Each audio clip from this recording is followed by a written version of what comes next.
بسم اللہ الرحمن الرحیم۔ بات چل رہی تھی فن اسماء الرجال کے متعلق، اس میں ایک عنوان ہمارا چل رہا تھا کہ صحاح ستہ کے رجال پر لکھی گئی کتابوں کے تعارف کے سلسلے میں اس میں 9 کتابوں کا تعارف گزشتہ درس میں ہو چکا تھا۔ آج کے درس میں 10ویں نمبر پر کتاب ہے تقریب التہذیب۔ کتاب کا نام تقریب التہذیب، حافظ ابن حجر عسقلانی رحمۃ اللہ علیہ، متوفی 852 ہجری۔ حافظ ابن حجر رحمۃ اللہ علیہ نے اس فن پر 2 کتابیں لکھی تھیں۔ اس سے پہلے انہوں نے تفصیلاً تہذیب التہذیب لکھی، اور یہ کتاب ان کی مختصر ہے جس کا نام ہے تقریب التہذیب۔ اس میں انہوں نے صحاح ستہ کے روات کا تذکرہ کیا ہے، اور ان کا اسلوب یہ ہے کہ یہ راوی کا نام و نسب ذکر کرتے ہیں، یعنی راوی کا نام، اس کے والد اور دادا کا نام ذکر کرتے ہیں، راوی کی کنیت اور لقب بیان کرتے ہیں، سن وفات کا تذکرہ کرتے ہیں، اور راوی کو 12 طبقات میں سے کسی ایک طبقے میں شمار کرتے ہیں۔ انہوں نے اپنی اس کتاب کو 12 طبقات پر بیان کیا ہے۔ تو راوی جس طبقے کا ہو تو یہ بیان کرتے ہیں راوی دوسرے طبقے کا ہے، تیسرے کا ہے، چوتھے کا ہے، تو اس کی صراحت کرتے ہیں۔ اور سب سے اہم خوبی یہ ہے کہ انہوں نے ہر راوی کے بارے میں ایک بڑا جامع تبصرہ کیا ہوتا ہے۔ 1 یا 2 جملوں میں یہ راوی پر بڑے جامع تبصرہ کرتے ہیں، مثلا ثقۃ متقن لا بأس به الحافظ۔ تو اس طرح کا ان کا جو راوی کے بارے میں یہ جو کلام ہوتا ہے یہ بڑا پراثر ہوتا ہے، تو مختصر ہوتا ہے لیکن نہایت جامع کلام ہوتا ہے۔ تو اس کتاب کی اہم خصوصیت یہی ہے کہ اس میں انہوں نے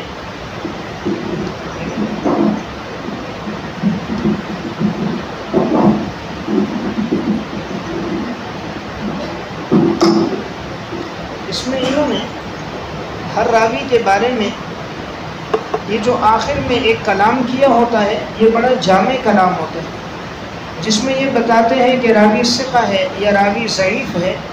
تو انہوں نے کل اس طرح کے جو درجات اپنائے ہیں مراتب کے لحاظ سے، وہ بھی 12 مراتب، 12 مراتب پر اور 12 طبقات پر انہوں نے اپنی کتاب کو تقسیم کیا ہے۔ اب یہ 12 مراتب کون کون سے ہیں تو میں عرض کر رہا ہوں۔ اگر ان مراتب کا پتہ ہوگا تو آپ کے لیے اس کتاب سے استفادہ کرنا بہت آسان ہوگا، چونکہ یہ کتاب بہت جامع ہے، بعد میں آنے والے سب اسی سے استفادہ کرتے ہیں، اور حافظ نے بڑی دقت نظر کے ساتھ، بڑے غور و فکر کے بعد ہر راوی کے اوپر اپنا حکم بیان کیا ہوتا ہے۔ تو سب سے پہلا مرتبہ تو ان کا ہے صحابہ اکرام کے بارے میں، تو ان کے بارے میں اتنا بیان کر دیتے ہیں یہ صحابی ہے۔ تو بس صحابی ہونا بہت بڑے اعزاز کی بات ہے، اور صحابہ سب کے سب عادل ہیں، تو اس پر آگے کسی اور بات کی کوئی ضرورت نہیں ہے، بس اتنا کافی ہے کہ صحابی۔ دوسرا درجہ یہ ہے جب کسی راوی کی خوب مدح کرنی ہو تو یہ بیان کرتے ہیں اوثق الناس، اس میں تفصیل کے ساتھ۔ جب راوی کی خوب مدح کرنی ہو، راوی بہت ثقہ ہو، تو دوسرا درجہ کیا ہے ان کا کہ یہ صیغہ اس میں تفصیل کے ساتھ کہتے ہیں اوثق الناس، یا یہ کہ اس لفظ کو مکرر لاتے ہیں، ثقۃ ثقۃ ثقۃ ثقۃ، یا اس لفظ کے ساتھ اور ذو معنی لفظ لا کر بتاتے ہیں ثقۃ حافظ، تیسرا درجہ یہ ہے کہ یہ راوی کے بارے میں صرف ایک مرتبہ جملہ کہتے ہیں، مثلا ثقۃ یا متقن، ثقۃ یا متقن یا ثبت یا عدل۔ چوتھا درجہ ان کا یہ ہے کہ راوی کے بارے میں تھوڑے سے الفاظ اس سے ہلکے استعمال کرتے ہیں، جس سے اشارہ اس کی عدالت کی طرف ہوتا ہے، وہ ہے صدوق۔ لفظ صدوق یا لا بأس بہ یا لیس بہ بأس۔ پانچواں درجہ ان کے ہاں یہ ہے کہ یہ اس سے ہلکا لفظ استعمال کریں گے، مثلا صدوق سیء الحفظ، صدوق سیء الحفظ کہ سچا ہے لیکن حافظے کے اعتبار سے کمی ہے، یا کہیں گے صدوق یہم، صدوق یہم ہے سچا لیکن کبھی کبھی وہم ہوتا ہے، یا کہیں گے صدوق لہو اوہام، لہو اوہام، یا صدوق یخطئ، یخطئ کبھی کبھی خطا بھی کرتا ہے۔ تو یہ پانچواں درجہ ہوتا ہے۔ چھٹا درجہ ان کے ہاں وہ اس سے بھی کمتر ہوتا ہے، اس میں لفظ استعمال کرتے ہیں مقبول، مقبول۔ یہ اس وقت کہتے ہیں جب اس روایت کا متابع موجود ہو، اس راوی کی روایت کا اگر متابع ہے، شواہد ہیں، تو لفظ مقبول، اور اگر نہ ہو تو پھر کہتے ہیں لین الحدیث، لین الحدیث۔ نمبر 7، اور اگر کوئی راوی ایسا ہے کہ اس سے ایک یا اس سے زیادہ آدمیوں نے نقل کی ہے، ایک سے زیادہ آدمیوں نے اس راوی سے روایت نقل کی لیکن اس کی توثیق نہیں کی، تو پھر یہ لفظ استعمال کرتے ہیں مستور یا مجہول الحال، مستور یا مجہول الحال۔ نمبر 8، اگر کوئی راوی ایسا ہو کہ کسی معتبر آدمی نے اس کی توثیق نہ کی ہو اور اس پر ضعف کا اطلاق کیا گیا ہو، لیکن وجہ ضعف کو بیان نہ کیا گیا ہو، تو اس وقت یہ لفظ استعمال کرتے ضعیف ہو، لفظ ضعیف ہو۔ نمبر 9، اگر اس راوی سے ایک سے زیادہ آدمیوں نے روایت نقل کی لیکن کسی نے اس کی توثیق نہیں کی، تو پھر یہ لفظ استعمال کرتے مجہول، مجہول۔ نمبر 10، اگر ایسا کوئی راوی ہو کہ کسی سے بھی توثیق ثابت نہ ہو، اس کی کسی نے بھی اس کی توثیق نہ کی ہو، اور ائمہ جرح و تعدیل نے اس کا ضعف بیان کیا ہو، اور اس کا ضعف بھی دلیل سے ثابت ہو، کسی دلیل کی بنیاد پر اس کا ضعف ہو،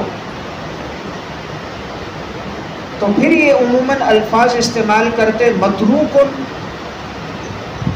یا متروک الحدیث یا واہی الحدیث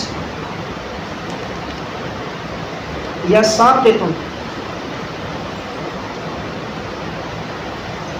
11واں ان کے ہاں درجہ یہ ہے کہ اگر کسی راوی پر جھوٹ بولنے کا الزام ہے، یہ حدیث میں جھوٹ بولتا ہے، تو اس کے بارے میں لفظ استعمال کرتے ہیں من اتهم بالکذب،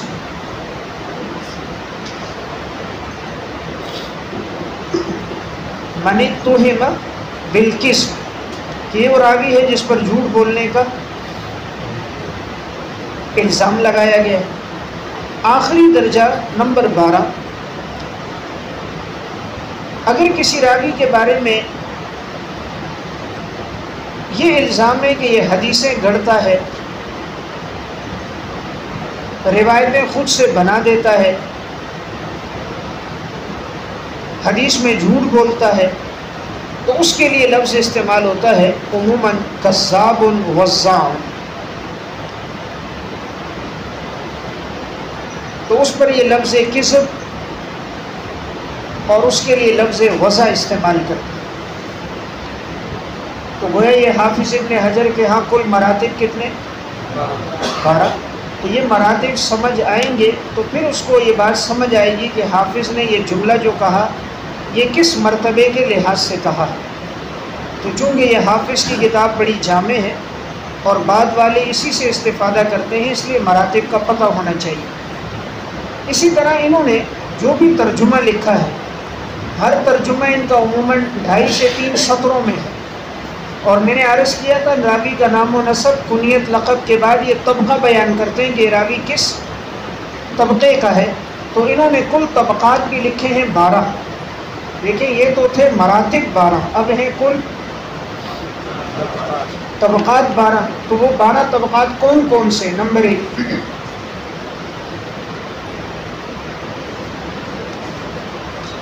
سب سے پہلا طبقہ ہے صحابہ اکرام کا،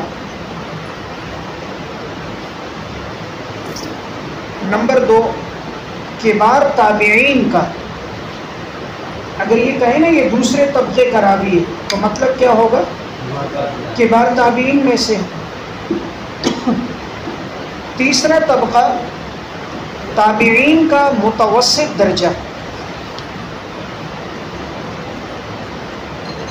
تابعین کا متوسط درجہ، جیسے حسن بصری رحمہ اللہ اور امام ابن سیرین۔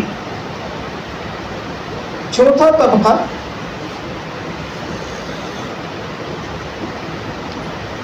تابعین کے متوسط طبقے کے قریب تر طبقہ، تابعین کے متوسط طبقے کے قریب تر طبقہ، کہ جن کی زیادہ تر روایتیں کبار تابعین سے ہوتی، جن کی زیادہ تر روایتیں کبار تابعین سے ہوتی ہیں، جیسے امام زہری اور امام قتادہ۔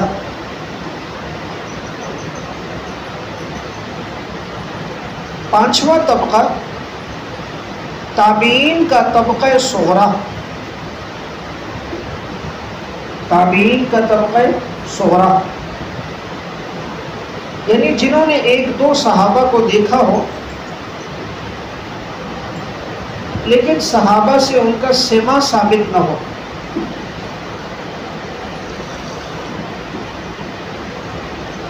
جیسے امام اعمش۔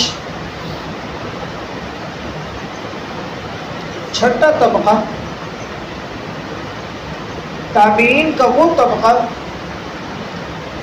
جو طبقہ خامسہ کا ہم عصر ہے، جو طبقہ خامسہ کا ہم عصر ہے لیکن کسی صحابی کو نہیں دیکھا۔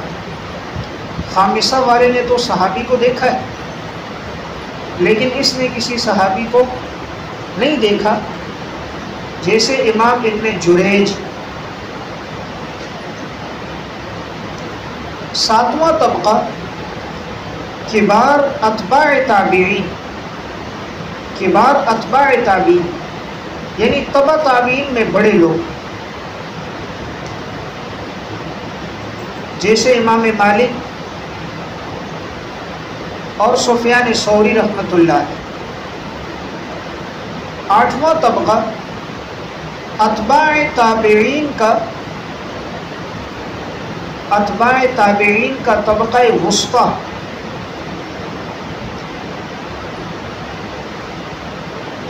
جیسے سفیان بن عیینہ اور امام ابن علیہ، نواں طبقہ اتباع تابعین کا طبقہ صغیر،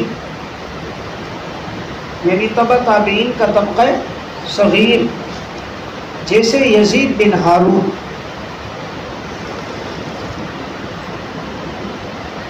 امام شافعی اور امام ابو داؤد طیالسی رحمہم اللہ۔ دسواں طبقہ وہ بڑے بڑے اہل علم جنہوں نے تبع تابعین سے روایت کی ہے، لیکن تابعین سے ان کی ملاقات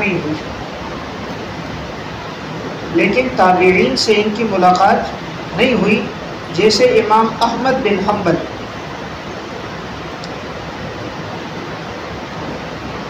گیارہواں طبقہ تبع تابعین سے روایت کرنے والا طبقہ وسطی،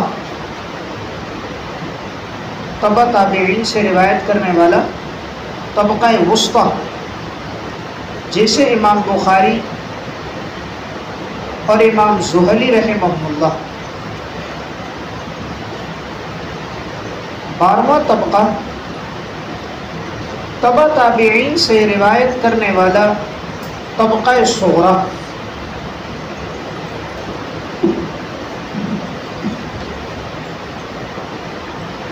جیسے امام ترمذی رحمۃ اللہ علیہ۔ تو یہ کل ہو گئے 12 طبقات۔ تو گویا یہ کتاب 12 طبقات پر اور 12 مراتب پر مشتمل ہے۔ تو اب اس کا ترجمہ جب آپ اس کتاب میں دیکھو گے، مثلا اب یہ ترجمے میں راوی کا نام بتائیں گے، باپ کا نام، دادا کا نام، راوی کا لقب، کنیت، اور پھر راوی کے نام میں اگر پڑھنے میں دشواری ہے نا، ضبط کلمات، مثلا بضم النون ہے، بکسر الفا ہے، تو یہ بتائیں گے کہ راوی کے نام میں نون کا ضمہ ہے یا کسرہ ہے یا فتحہ ہے، تاکہ نام پڑھنے میں کوئی غلطی واقع نہ ہو۔ پھر اس کے بعد یہ جملہ کہیں گے ثقۃ یا ثبت، اور پھر ہوگا من العاشرۃ یا من التاسعۃ یا من السابعۃ، کہ یہ 9ویں طبقے کا ہے یا 10ویں یا 11ویں طبقے کا ہے، اور پھر آگے ہوگی سن وفات۔ تو گویا 3 لائنوں میں انہوں نے تقریباً 7 باتوں کو بیان کیا۔ 3 لائنوں میں تقریباً 7 باتیں آ گئی۔ نمبر 1، پہلی بات، راوی کا نام، باپ دادا کا نام۔ نمبر 2، راوی کی کنیت اور لقب یا نسبت، وہ بیان کر دی۔ اور نمبر 3، راوی کا طبقہ بیان کر دیا۔ نمبر 4، راوی کا درجہ متعین کر دیا۔ نمبر 5، رموز لکھ کر بتا دیے کہ راوی سے روایت کس کتاب میں، مثلا خا ہے، میم ہے، تا ہے، را ہے، تو پتہ چل گیا یہ راوی کس کتاب کا راوی۔ اور پھر آگے راوی کی سن وفات، کہ اس راوی کی وفات کب ہوئی ہے۔ اور اگر راوی ایسا ہے کہ مکمل صحاح ستہ میں ہے تو لفظ عین لکھا ہے، جس سے اشارہ ہے کہ اس سے تمام نے روایت نقل کی۔ اسی طرح 7ویں بات، راوی میں ضبط کلمات، راوی کے نام کے بارے میں اگر پڑھنے میں دشواری ہے تو اس کا بھی انہوں نے تذکرہ کیا۔ اور اگر راوی سے خطائیں ہوئی ہیں یا اوہام ہوتا ہے تو اس کی بھی انہوں نے نشاندہی کی۔ اس کتاب میں انہوں نے سب سے پہلے احمد نام کے راویوں کے حالات لکھے ہیں، اور پھر محمد نام کے راویوں کے حالات لکھے ہیں۔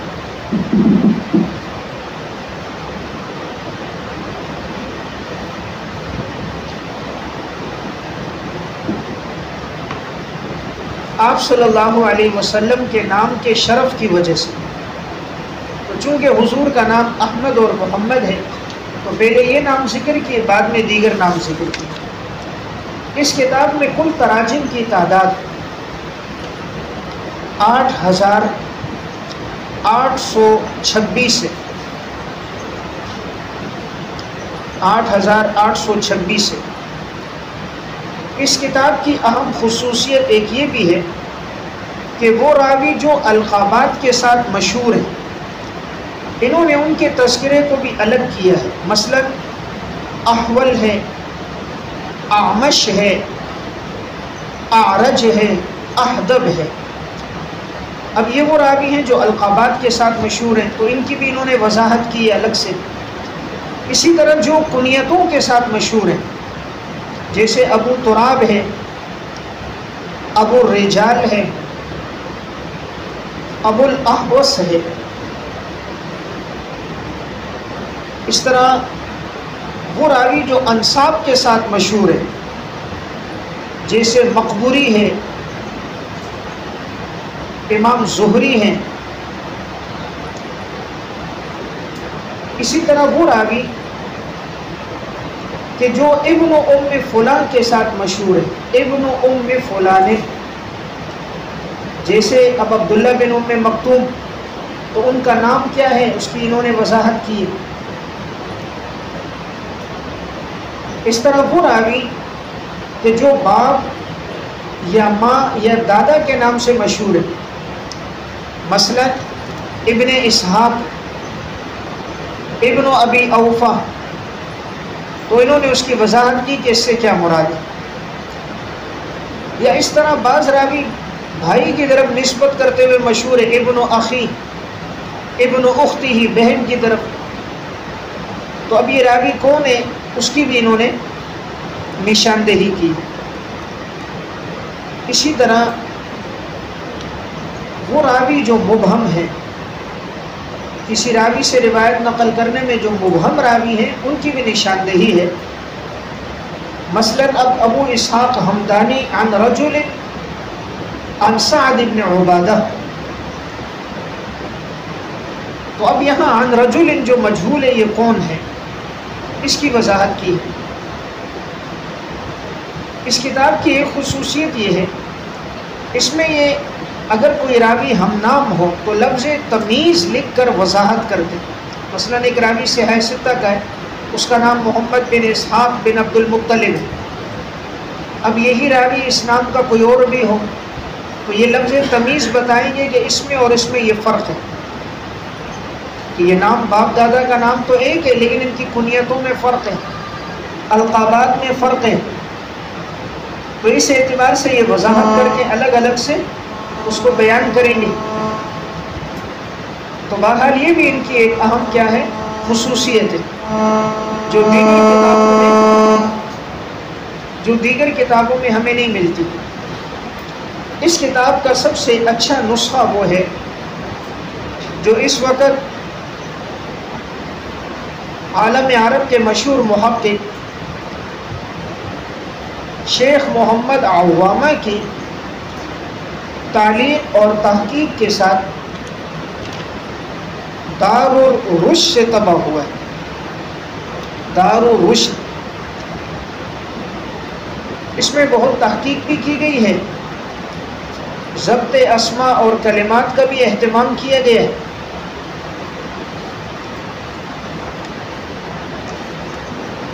اور نہایت اہم معلومات حاشیے میں درج بھی کی۔ نمبر 11، اصل میں تو 10 کتابیں جو میں نے عرض کر دی، لیکن اس کے ساتھ ایک اور کتاب بھی اس فن کی آخری کتاب ہے جو صحاح ستہ کے رجال پر لکھی گئی اور اس کے بعد کوئی اور کتاب نہیں لکھی گئی، تو اس کا تعارف بھی لکھ لیں۔ نمبر 11 میں خلاصۃ تذہیب تہذیب الکمال فی اسماء الرجال، خلاصۃ تذہیب تہذیب الکمال فی اسماء الرجال، علامہ صفی الدین خزرجی رحمۃ اللہ علیہ، متوفی 923 ہجری۔ یہ کتاب امام ذہبی رحمۃ اللہ علیہ کی تذہیب و تہذیب کمال کا خلاصہ ہے. امام ذہبی رحمۃ اللہ علیہ کی تذہیب و تہذیب الکمال کا خلاصہ ہے.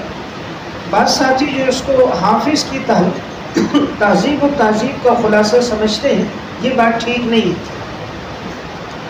یہ حافظ کی کتاب کا خلاصہ نہیں ہے، بلکہ ذہبی کی کتاب کا خلاصہ ہے، جیسا کہ نام سے بھی واضح ہو رہا ہے، خلاصۃ تذہیب تہذیب الکمال فی اسماء الرجال.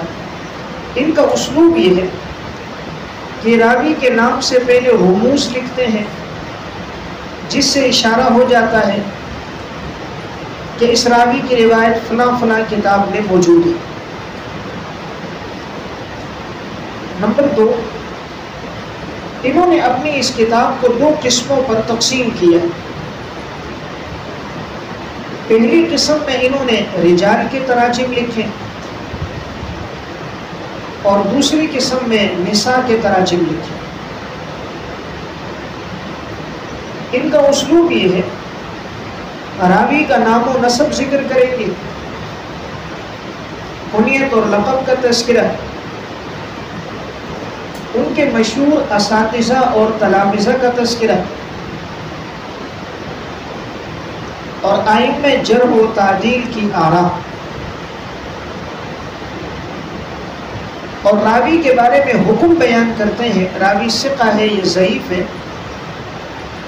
تو اس کی وضاحت کرتے ہیں.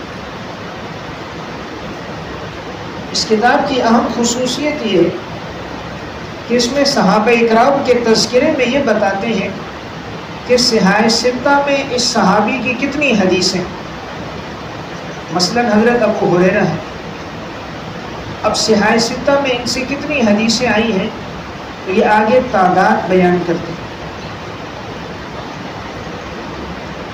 بخاری مسلم نے ان سے کتنی روایتیں لکھی ہیں، متفقن علیہ روایات، اس کی نشاندہی کرتے ہیں. اور اگر امام بخاری اور مسلم روایت کے نقل کرنے میں متفق نہ ہو تو الگ الگ بھی وضاحت کرتے ہیں کہ ان سے بخاری میں اتنی روایتیں ہیں اور مسلم میں اتنی روایات ہیں، ان کی صراحت کرتے ہیں. یعنی گویا اس کتاب میں آپ کو ایک نئی چیز یہ ملے گی کہ اس صحابی نے صحاح ستہ میں جتنی ان سے حدیثیں نقل ہیں ان کی تعداد بھی ہے، اور صحیحین میں جتنی حدیثیں ہیں ان کی بھی تعداد ہے. اس کتاب میں کل تراجم کی تعداد 3133 ہے. 3133 ہے. ان کا ترجمہ عموماً 2.5 سے 3 سطروں میں ہوتا ہے.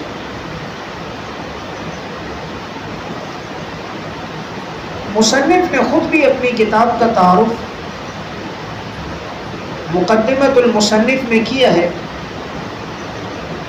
اور اس میں انہوں نے 3 باتوں کی وضاحت کی.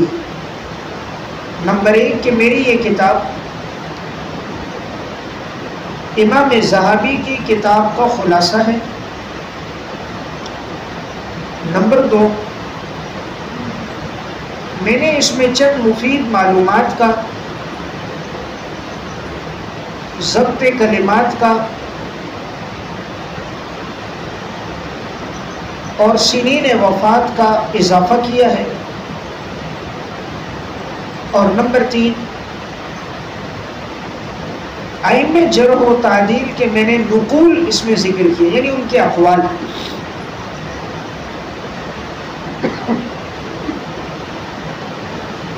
تو اس کتاب کا سب سے مفید اور محقق نسخہ وہ ہے جو المطبوعات الاسلامیہ حلب سے طبع ہوا ہے.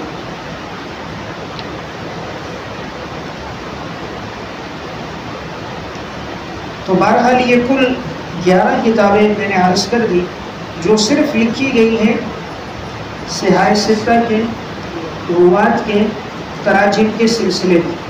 تو بہرحال یہ عنوان ہمارا مکمل ہو گیا. یہ ایسے راویوں پر لکھی ہے کتابیں جن میں صرف صحاح ستہ